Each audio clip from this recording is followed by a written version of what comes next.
Interview ya Spika wa Bunge la Tanzania kwa maana Dr. Tulia Ackson imezua gumzo kweli kweli katika mitandao mbalimbali ya kijamii kuhusiana na majibu ambayo aliyatoa mara baada ya kuulizwa habari kuhusiana na Mdude Nyagali kwamba ametekwa. Yeye akasema kwamba amesikitika sana na Mdude kutoonekana, lakini swala la kusema ametekwa hakuna mtu ambaye mwenye uhakika na swala hilo.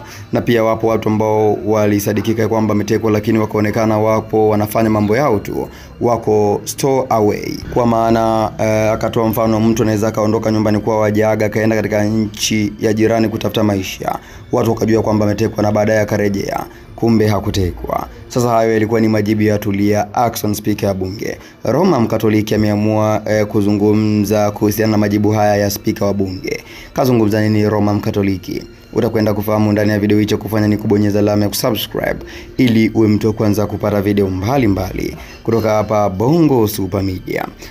Na bila kupoteza muda, Roma Mkatoliki katika ukurasa wake wa mtandao wa Instagram ameandika hivi: Spika anaulizwa kuhusu watu wanaopotea na kutekwa. Yeye anajibu kwa kuchagua aina ya mifano anayoipenda yeye tu. Anakumbuka na kutaja matukio yale tu yanayounga mkono hoja yake. Matukio mengine hayakumbuki.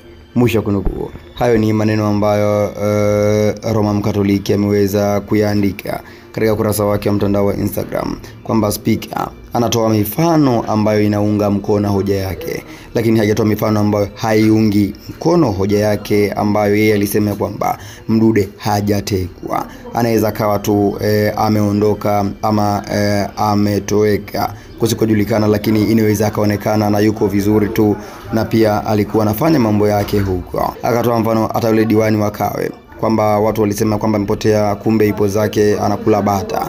Kwa hivyo Roma naye ameamua kumjibu Spika wa Bunge. Unahisi Roma alichokizungumza ni sawa ama Spika wa Bunge alichokizungumza yuko sawa? Andika maoni yako hapo katika sehemu ya comment.